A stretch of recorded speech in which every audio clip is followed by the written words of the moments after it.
this heaven? No. It's Iowa.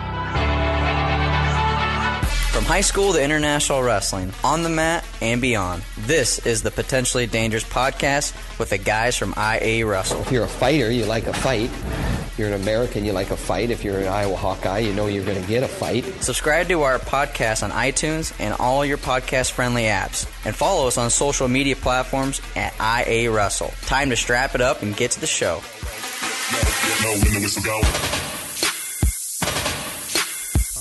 Welcome back to Potentially Dangerous. I am your host, Ross Bartachek, and joining me, I got a really special guest today, Wyatt Henson of Missouri. Wyatt, how are you doing today? Good. All right, so you just got done with a visit in Iowa City. Obviously, you're, for folks that don't know, you're, class of 2021 wrestler, which makes you a junior, right, going into your junior season. So you were on campus at Iowa, and just kind of general thoughts. What was your visit like? It was great. Love the guys there. Campus was beautiful. Just being around those guys, it's like a family down there. Obviously, a lot of people know your name, probably because of your dad, right? He was a big wrestler in the early 90s, was his college career, obviously, 2000 Olympian. But because of that, he's also been a head coach. So you've kind of moved around a little bit. So can you kind of give me some of your background on, where you've kind of popped around and, kind of grew up in what states? So I was born in Pennsylvania originally, and then so I've moved 9 times, but 7 different states. So I went from PA to New York, then to Missouri, then to Georgia, then to California, then to Oklahoma, then back to Missouri, then to West Virginia, then to PA, and then back here to Missouri. So for the last couple of years, you've pretty much been in Pennsylvania and Missouri, right? Yes. And then you just wrapped up your sophomore season, but you wrestled your freshman season in Pennsylvania. So can you kind of give us an insight? You've now wrestled in quite a few states, so can you kind of give us some insight on what it was like wrestling in PA? Because, that's one of the states everyone talks about being so tough. Yeah, Pennsylvania, it's definitely the toughest wrestling state by far, I think. A lot of states have more, outgoing wrestlers. There's not a lot of good wrestlers, but Pennsylvania, everyone's good there, and every match is a close match. Missouri, I'll have a close match in the finals, but PA, I had a close match every match. So you're saying, based on you're at Christian Brothers Academy, is that right? No, I transferred to Friends Howell North. Is it just this season? Mm-hmm. Okay, so last year you were at CBC, one of the big schools there in Missouri. So you're saying, though, no question about it, a lot more tougher in Pennsylvania, probably. Yeah. Depth-wise. Yeah. That's probably makes sense. But I know last year with CBC you got a chance to come up to Iowa and wrestle. What did you think about wrestling in that Independence Invite tournament? It was good. I had a good tournament, and then didn't wrestle my finals match the way I wanted to. Wrestled a kid that's committed to Iowa. Actually, he's gonna be a 49-pounder there. Did you get a chance to catch up with him while you were on campus this weekend? I saw him there, but I didn't really talk to him. I didn't know if you were telling him that maybe you were gonna schedule a grudge match with him or something like that. No. Yeah, so that was Kobe Seabrick for folks here in Iowa that they know that name. Lisbon's a pretty big school here, so. That was a big match. I know that we had a guy there that was covering it, and he was pretty pumped up to see you wrestle Kobe. So I know it didn't go your way, but definitely was a tough match. Oh yeah. I'm sorry. Where did you say you transferred then to for this year? Friends Howell North. So, do they travel out of state at all, or do you kind of know where you're going to be looking at for the season? I don't think they travel, but I'm wrestling in the Clarion Open for my first tournament. The Clarion Open? Mm-hmm. Jeez. Yeah. What date's that? November 3rd, I'm pretty sure. And what weight? 133. 133. So they allow you to wrestle in a competition like that? I mean, there's no high school rule against that? I don't think so. My dad figured it out like a couple weeks ago that I was allowed to, so then we just signed up. So, and then would that be just the straight open division, or is there like a freshman division you'd be wrestling in? I don't know about that. I think I'm just doing the open division, All if right. there even is a sophomore freshman. Gotcha. So, what would in the decision to wrestle in that event? Just kind of something you were, an opportunity and you decided to take it, or is it just kind of want to test the waters, or what do you think?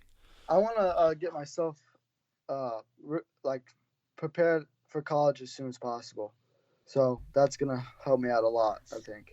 Gotcha. Yeah, I mean that exposure definitely will give you that. I'm assuming then you probably attend quite a few like RTC practices, and obviously with your dad running his club, you probably do a lot of training outside of the season in general, right?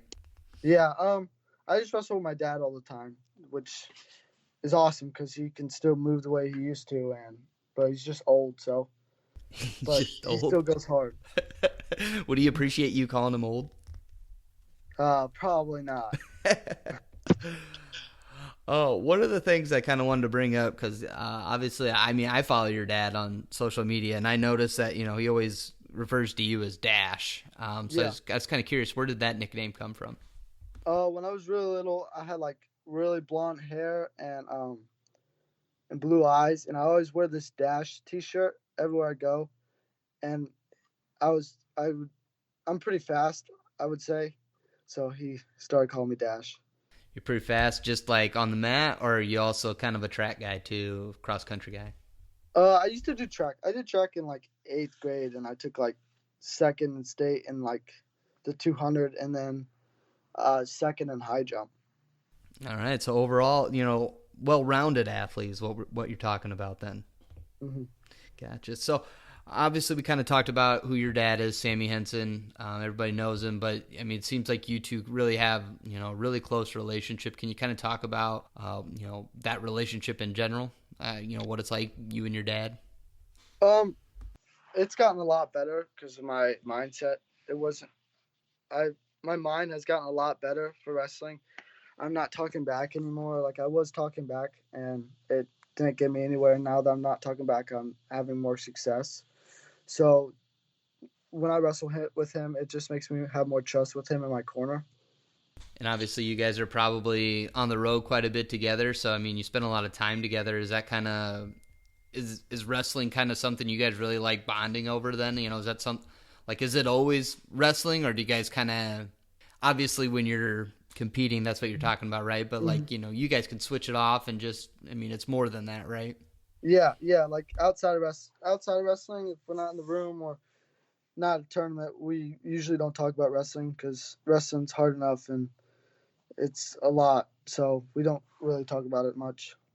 Obviously, you just made a really big decision for your future to commit to the University of Iowa. But before you got to that, we talked just before your visit, and you were mentioning to me that Iowa and Iowa State were your two schools that you had it narrowed down to.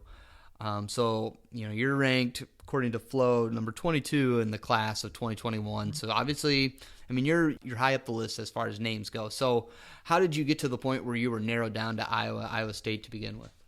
I just wanted to make it as simple as possible, and I felt like those are the two schools that fit me best. Obviously, you go into Iowa and you committed. You obviously you hadn't even left yet, so you were still in Iowa City. What made you pull the trigger? Uh, well, when I saw the practice, it was a lot like my dad's, and I think I need that in my college career, just because that's my style, and the family, like how they have like a family there, is just amazing. I did notice one quote. I think you told it to Cody Goodwin of the Des Moines Register. You said that when you see Tom and Terry, you kind of see your dad. What did you mean when you said that quote, I guess?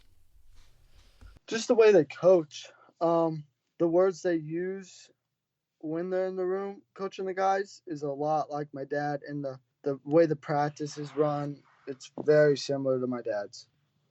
So I mean, is it the structure then that, obviously the Brands brothers, they kind of have that, they have that really bulldog mentality. So is it just kind of one of those things where you're kind of one of those grinders, and that's just something that really clicked with you then? Yeah, yeah. So who was your host while you were in Iowa City this weekend? Nelson Brands. So what were some of the things then you did while you were? I know you went to the football game, that was pretty visible, but what were some of the other things you kind of did? We went out. We ate a lot, so that was good. And I like to eat, so. Where'd you go? Where'd they take you? We had this sushi place, which was really good. It's I don't forgot what it was called. Then we went to, when we first got there, we had this pizza place. Uh, it was something like Pig and Wig or something like that. Oh, Wig and Pen, yep. Yeah, Wig and Pen. Yeah, that was really good. And then we had these pancakes this morning that were freaking really good. Bluebird? No, it wasn't Bluebird. It was Oh. like Sunny something. I think it was Sunny something. I think, I don't know. I heard there was a pretty intense game of Nine Circle and Mafia going on. Is that true? Yeah, that was awesome. Can you explain a little bit what those games are then for the listeners? So for like 9 square is like it's like 4 square, but with 9 circles. And then Mafia is like, it's a card game. You have people that are in the Mafia, and then townspeople, and then you have the sheriff, and then you have an angel, and then that's really it's hard to explain. It's a weird game to explain. Gotcha. Yep. I mean, I think generally, if some folks probably kind of a little bit familiar with it. So, Yeah. Were you on the winning team? I don't think so. I'm not. My face kind of gets red when I'm lying. So So they picked you out right away. yeah.